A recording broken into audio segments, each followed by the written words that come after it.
Bapak Ibu yang tercinta, dalam Matius 25 ayat 31 sampai 46 ini menggambarkan bagaimana pada akhir zaman Anak Manusia datang sebagai Raja untuk menghakimi semua bangsa.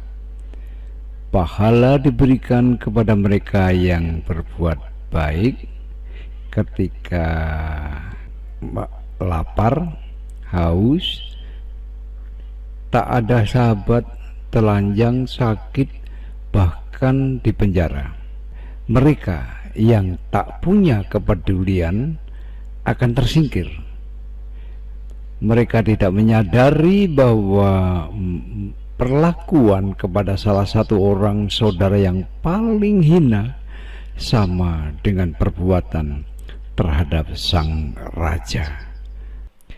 Kalau kita buka kitab Daniel 7:13, di situ tertulis, "Aku terus melihat dalam penglihatan malam itu, tampak datang dengan awan-awan dari langit seorang seperti Anak Manusia. Datanglah ia kepada yang lanjut usianya itu, dan ia dibawa ke hadapannya." Di situ Daniel melihat sosok yang seperti Anak Manusia datang mengarah kepada Yang Maha Kuasa untuk menerima kuasa atas bumi dan langit. Kuasa ini diberikan bukan kepada malaikat atau makhluk ilahi, melainkan kepada tokoh yang memiliki ciri-ciri sebagai manusia.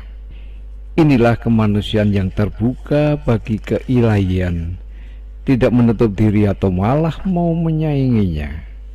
Semua ini ikut disampaikan dalam pengajaran Yesus dalam petikan Injil yang kita dengar ini.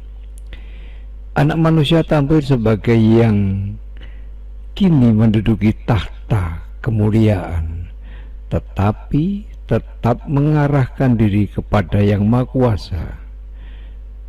Kalau kita baca dalam ayat 34, ia malah terang-terangan menyebutkan, sebagai Bapa yang telah menyiapkan tempat bagi mereka yang diberkati.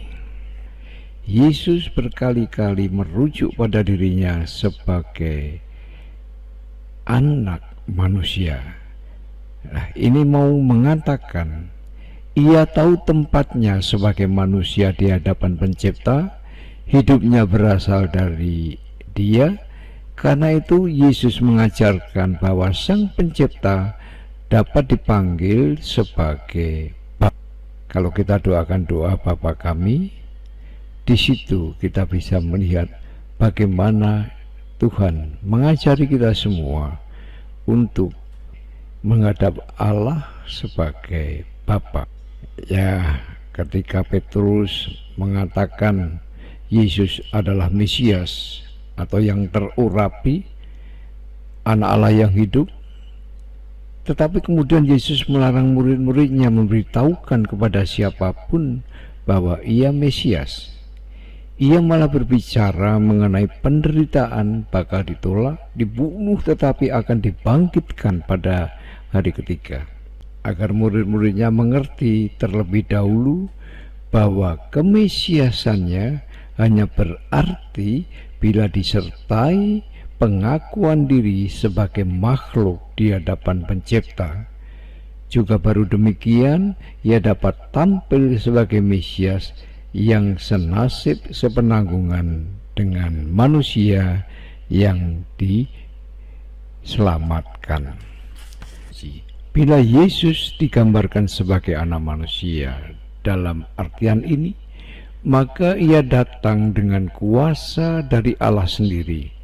Orang bisa tak peduli dan mendiamkannya saja, tapi akan tiba saatnya nanti mereka yang menganggap sepele dan juga merasa sungguh-sungguh tidak mengenal Dia akan menerima akibatnya.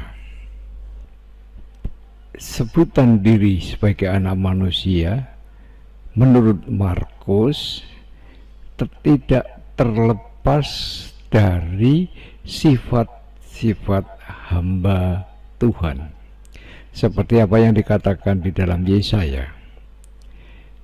Hamba ini dipilih untuk mewartakan keadilan, menjadi terang bagi bangsa-bangsa, mesti ditolak, menjadi saksi iman, harapan, dan kasih, dan tampil sebagai korban yang menjadi korban silih demi keselamatan orang banyak.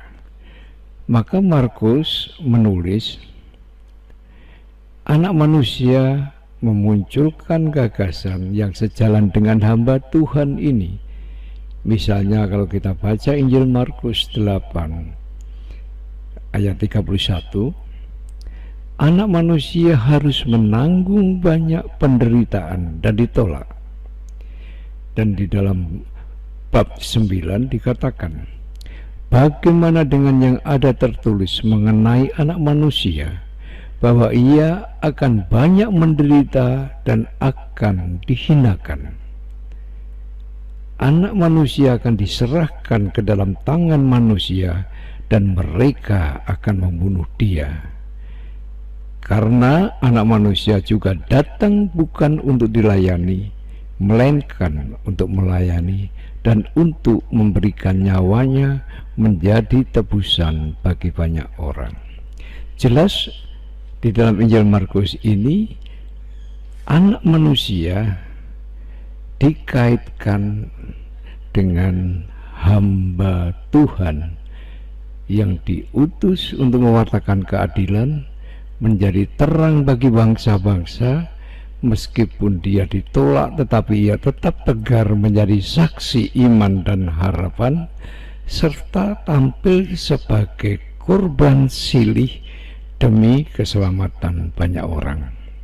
Dengan tampil sebagai anak manusia dalam perannya sebagai hamba Tuhan itu, Yesus membuka arah baru bagi harapan-harapan akan datangnya seorang Mesias yang dinanti-nantikan, bukan lagi seperti tokoh-tokoh lain dalam sejarah bangsa Israel.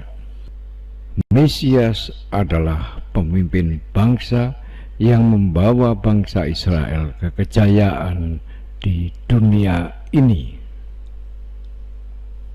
Nah, Yesus sang Mesias menyempurnakan alam manusia dengan satu hal yang yang justru dibutuhkan, yaitu kehadiran Tuhan menurut kehendak Tuhan sendiri, bukan menurut keinginan manusia, bukan menurut keinginan orang Israel, bahkan bukan menurut pikiran-pikiran yang ada di dalam tradisi kita sebagai ratu adil.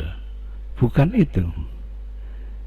Anak manusia, Mesias, adalah manusia yang di hadapan Tuhan, yang diberi wewenang ilahi, beri kuasa ilahi untuk melaksanakan pengadilan kepada orang-orang yang hidup dan mati. Ini sebagaimana juga diungkapkan dalam Syahadat Para Rasul. Nah, saudara-saudara yang terkasih, kalau keselamatan dikatakan juga kepada bangsa-bangsa, kita ingat bahwa Matius bekerja di kalangan Yahudi tulen. Maka orang-orang Yahudi meskipun sudah menjadi Kristen Katolik pada waktu itu, tentu merasa sebagai bangsa yang terpilih. Bagaimana dengan bangsa-bangsa lain yang ikut Kristus, menjadi murid Paulus, Yohanes, atau Yakobus yang lain-lain yang bukan bangsa Yahudi. Maka dikatakan di dalam teks itu, keselamatan bangsa-bangsa itu tergantung pada perlakuan mereka kepada sang raja. Kita itu termasuk juga bangsa-bangsa yang dipikirkan Matius, yang diikut sertakan di dalam karya penyelamatan penebusan Yesus. Kalau kita melakukan kepada sang raja, memberi makan mereka yang lapar, memberi minum mereka yang haus, memberi tumpangan yang mereka yang orang asing, memberi pakaian mereka yang telanjang, merawat atau mengunjungi mereka yang sakit, membebaskan orang yang dipenjara. Hendaklah dilakukan oleh kita kalau kita mau bergabung dengan bangsa yang terpilih, yang menjadi domba dan bukan kambing. Kapan kita bertemu dengan sang raja, memberi makan, memberi minum, memberi tumpangan, memberi pakaian, mengunjungi orang sakit? Yesus sendiri memberi jawabannya. Apa yang kalian perbuat terhadap salah seorang saudaraku yang paling hina ini, sama dengan yang kau perbuat terhadapku.